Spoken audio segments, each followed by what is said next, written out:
Minutos, a gente fala sobre economia. O presidente do Banco Central divulga uma carta aberta com explicações sobre o estouro da meta de inflação em 2024.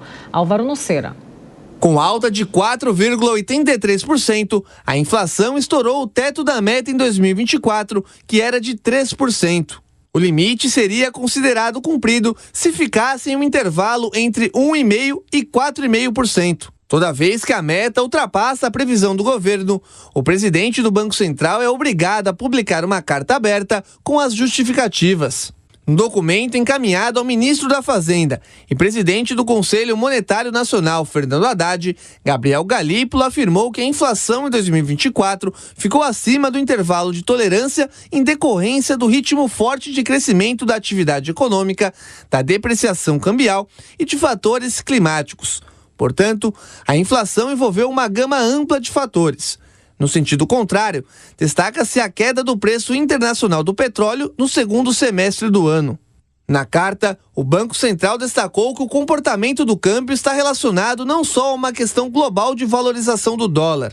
O fato de o real ter sido a moeda de maior depreciação em 2024, considerando seus pares ao nível internacional e aos países avançados, sugere que fatores domésticos e específicos do Brasil tiveram papel expressivo nesse movimento cambial.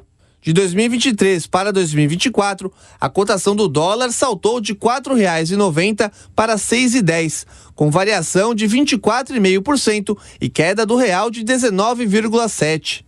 O presidente do Banco Central explicou ainda que, no âmbito doméstico, a percepção dos agentes econômicos sobre o cenário fiscal afetou, de forma relevante, os preços de ativos e as expectativas dos agentes, especialmente o prêmio de risco, as expectativas de inflação e a taxa de câmbio. Segundo Galípolo, os efeitos da seca e do ciclo do boi também contribuíram para o quadro inflacionário. A seca que atingiu parte do país pressionou os preços de alimentação, em especial de carnes e leite, em função da deterioração de pastagens e de produtos como café e laranja. O ciclo do boi repercutiu nos preços de carne de forma significativa e mais forte do que o esperado, somando-se aos efeitos da seca e da depreciação cambial nesses preços. Ainda de acordo com o presidente do BC, no segundo trimestre do ano, as enchentes no Rio Grande do Sul impactaram alguns preços de alimentos. A partir deste ano, a meta será considerada descumprida quando a inflação ficar por 6 meses seguidos fora do intervalo de tolerância.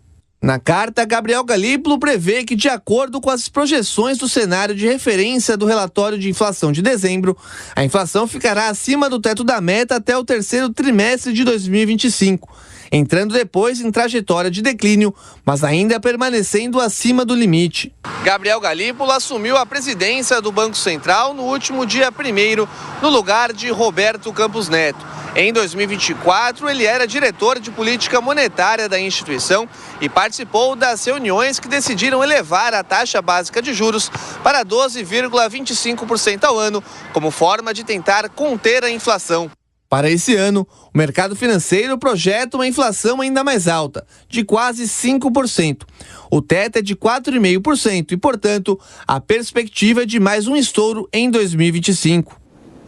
Beatriz Rich, Gabriel Galípolo já chegou passando a carta, então. Já chegou pegando o bonde andando, já chegou passando essa carta aberta aí do estouro da meta. Paula... O que essa carta, enfim, significa? Não, eu até te interrompi, desculpa.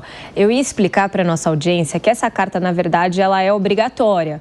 Não é que ele sentiu a necessidade de falar com o ministro Haddad ou com o povo. Não, ela é obrigatória a ser redigida pelo presidente do Banco Central toda vez que a inflação ultrapassa o teto da meta. Então, esse é um ponto importante. E aí, é até curioso, porque como houve essa troca agora no dia 1º, ele não era nem o presidente do Banco Central e quando essa inflação chegou ao patamar que chegou. Então, na verdade, ele está tentando apresentar justificativas para algo que ele não teve o menor controle sobre. Sobre a carta em si, a gente vê, talvez seja até uma estratégia da nova comunicação do governo, de tentar, de alguma forma, isentar das ações do governo, a responsabilidade sobre a inflação. Tem aí uma tentativa de incluir, de inserir fatores externos, o que eu acredito que até seja o caso, muito embora eu seja partidária de que o governo tem que começar urgentemente a assumir as consequências das suas ações ou das suas omissões. Como no caso da economia, a gente tem toda a questão da falta de corte de gasto suficiente para controlá-la. Então, a ver como ele se sairá em 2025, quando, esperamos que não, se ele precisar de uma nova carta em 2026, ele vai poder falar com maior propriedade sobre o que aconteceu.